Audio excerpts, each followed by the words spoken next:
He sang one song a cappella, just him and the audience, while Dean got Sammy presentable. By the time Frank finished, Dean and Sammy were waiting in the wings. Sammy looked rough but functional. Frank introduced them and they walked out together. The audience went crazy. The show was good. Not great. Sammy missed a few cues, forgot some lyrics, but he got through it. And to the audience it looked effortless. That's what they were good at, making disasters look effortless. After the show, Frank pulled Sammy aside. "I meant what I said. You need to get help." "I will," Sammy said. "I promise, and if you don't, I'm making the call. You'll be blacklisted from every casino in Vegas. Do you understand?" Sammy understood. Frank could do it. Frank had the connections. Frank had the power. If Frank Sinatra said you didn't work in Las Vegas, you didn't work in Las Vegas. Sammy did check into a facility after the residency ended. He stayed for 3 weeks. He got clean. Or at least, he got clean for a while. The pattern would repeat itself over the years. Sammy would get clean, then fall back into old habits. Frank would threaten to kick him out. Sammy would promise to do better.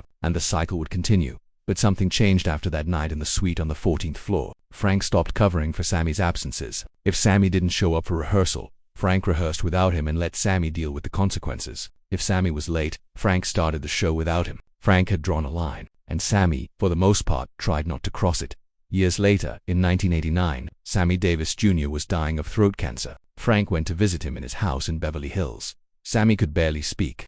The cancer had destroyed his throat, but he managed to whisper, "Remember that night at the Sands, when you found me in that suite?" Frank nodded. "You saved my life that night," Sammy said. "Not right away, but eventually, because you were the first person who told me the truth, who told me I was killing myself. Everyone else just looked the other way, but you didn't. You made me face it." Frank took Sammy's hand. "I should have done it sooner. Should have stopped covering for you years before that." Sammy shook his head slightly. "No, you did it exactly when I needed it. Any sooner and I wouldn't have listened. Any later and it would have been too late." They sat together for a while, not talking, just being there. Two old friends who had been through everything together. Success, failure, addiction, recovery, all of it. Sammy Davis Jr. died on May 16, 1990. Frank spoke at the funeral. He stood at the podium and said, "Sammy Davis Jr. was the most talented man I ever knew. He was also one of the most troubled, and I loved him for both. Because that's what real friendship is. Loving someone not despite their flaws, but including their flaws. And sometimes, loving someone means telling them hard truths they don't want to hear. It means drawing lines and enforcing consequences. It means risking the friendship to save the person." Frank paused, looking out at the packed church. "I threatened to kick Sammy out of the Rat Pack once. Told him he was done if he didn't get his life together. People thought I was being cruel. Maybe I was. But you know what? Sammy thanked me for it later. Because sometimes the cruelest thing you can do is nothing. And I wasn't going to do nothing. Not for Sammy." After the funeral, Dean pulled Frank aside. They were both old now. Dean was struggling with his own demons after losing his son. Frank was slowing down, his memory starting to fade. "You did good by him," Dean said. "We both did." Frank shook his head. "We should have done more. Should have gotten him help sooner." "We did what we could," Dean said. "Sometimes that has to be enough." They stood there in the cemetery, two survivors of the Rat Pack, thinking about their friend, about the nights on stage when everything was perfect, about the mornings when everything fell apart, about the constant struggle to keep it all together. "He was a hell of a performer," Frank said finally. "The best," Dean agreed. "Even at his worst, he was better than everyone else at their best." That was the truth. Sammy Davis Jr., for all his problems, for all his struggles, had been extraordinary. And Frank Sinatra, who had threatened to end his career, who had given him an ultimatum, had done it because he recognized that talent, had done it because losing Sammy to drugs would have been a tragedy not just for Frank, but for everyone who ever got to see Sammy perform.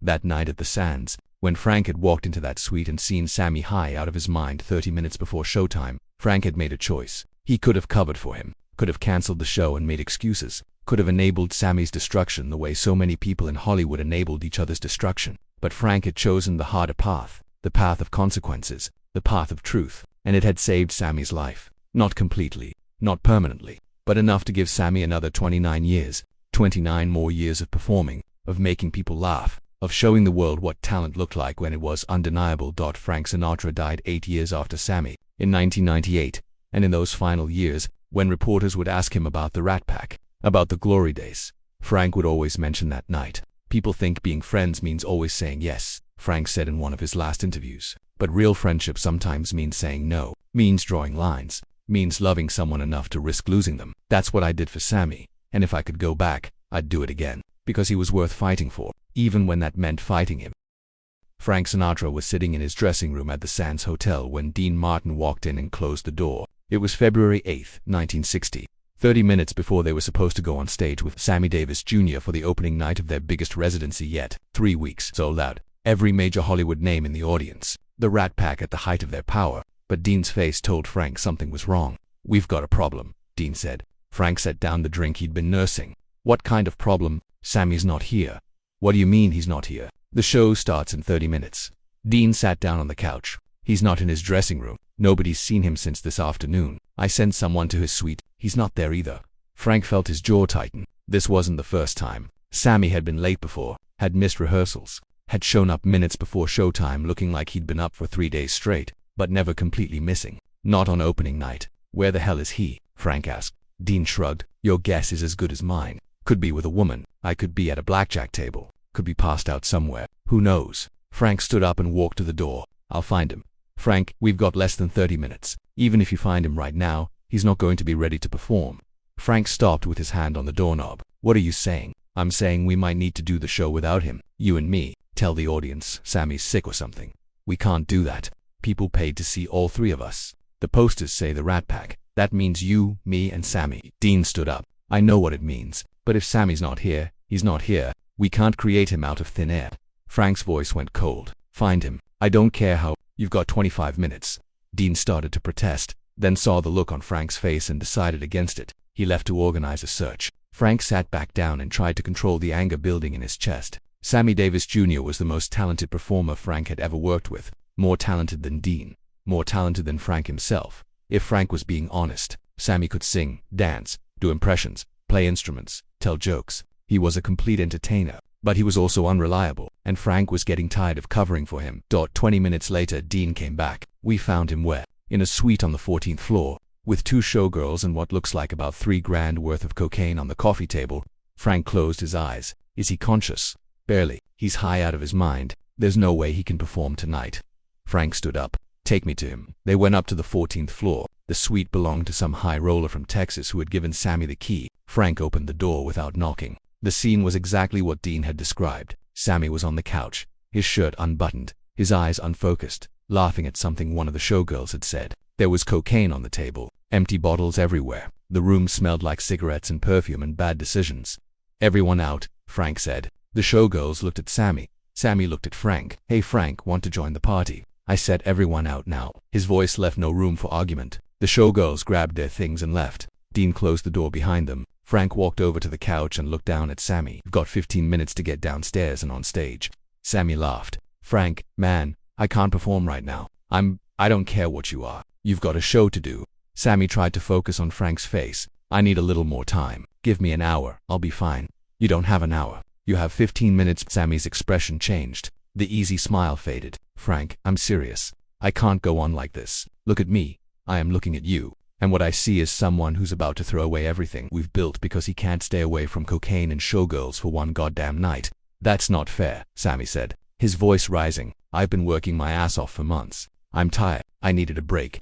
Frank's hand shot out and swept everything off the coffee table. The cocaine, the bottles, the glasses, everything crashed to the floor. "You needed a break. We all need a break, Sammy, but we don't get one. Because we're professionals. Because people are counting on us. Because that's the job." Sammy stood up, wobbling slightly. "Don't talk to me like I'm some kid, Frank. I've been performing since I was 3 years old. I know what the job is." "Then do the job. Get cleaned up. Get downstairs. And do the show or what?" Sammy asked. Frank took a step closer. "Or what? Or you're out. Out of the group. Out of the show. Out of Vegas. I'll make one phone call and you won't work in this town again." The room went silent. Dean, who had been standing by the door, spoke up. "Frank, come on. You don't mean that." Frank didn't take his eyes off Sammy. "Don't I?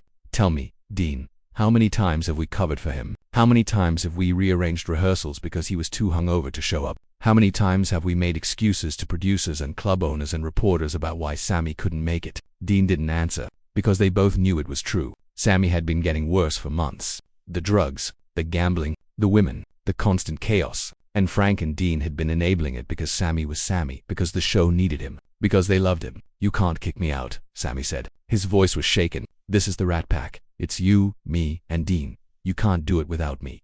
Watch me," Frank said. Sammy looked at Dean. "Dean, tell him he's being crazy."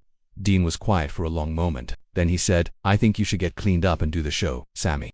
Sammy's face fell. You're taking his side. I'm not taking anyone's side. I'm just saying we have 1,200 people downstairs who paid a lot of money to see us perform, and we owe them a show.